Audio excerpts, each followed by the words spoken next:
একটা মেয়ের জন্য জাহান্নামে কে কে যাবে জানতে চাই। এটা আমাদের দেশে বহুল প্রচলিত একটা কথা যে একজন নারী জাহান্নামে গেলে কতজন পুরুষকে জানে সাথে নিয়ে যায়, এরকম একটা কথা আছে না? তো এইভাবে আসলে কোরআনে অথবা হাদিসে কোথাও এভাবে উল্লেখ নাই যে একজন মেয়ে জাহান্নামে গেলে 4 জন পুরুষকে জাহান্নামে নিয়ে যায়, 3 জন পুরুষকে জাহান্নামে নিয়ে যায়, এরকম কোনো কথা নেই। এটা পুরুষদের দায়িত্ব বোঝাতে গিয়ে হয়তো কেউ বলেছে। তবে এটা ঠিক যে শুধু মেয়ে কেন, একজন পুরুষও যদি জাহান্নামে যান এবং তার জাহান্নামে যাওয়ার জন্য যদি কারোর দায় থাকে, ওই লোকগুলোও তার জন্য জাহান্নামে যেতে হতে পারে। একজন পুরুষ তিনি খারাপ পথে গেছেন, যে জাহান্নামে চলে গেল, তার খারাপ পথে যাওয়ার জন্য যাদের অবহেলা ছিল, যাদের পথ নির্দেশ ছিল, যারা তাকে সহযোগিতা করছে খারাপ পথে যাইতে, এই লোকগুলো আল্লাহর কাছে কি হবে? জবাবদিহি করবে, আসামের কাঠগড়ায় দাঁড়াবে। এমন হতে পারে যে এর কারণে তারাও জাহান্নামে যাওয়া লাগতে পারে। তো এইটা আসলে কোনো সংখ্যা দ্বারায় সীমিত করার সুযোগ নেই।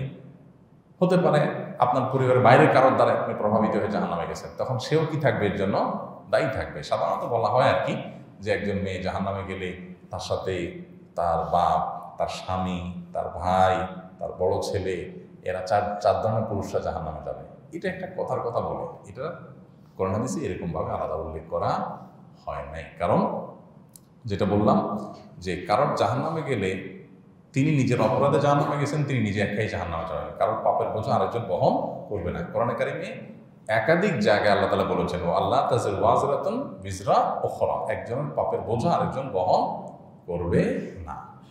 সো যার যারটা শেষে বহন করবে, এই আরো 5 জনের কারণে যাবে এরকম না। যদি কারোর দায় থাকে, অপরাধ থাকে, অবহেলা থাকে, অন্যায় কাজে সহযোগিতা করে থাকে, ভূমিকা রেখে থাকে, তাহলে অবশ্যই তারা কি হবে? দায়ী হবে, এবং সেজন্য তারা জাহান্নামে যেতে পারে। সেই সংখ্যাটা 4 কেন?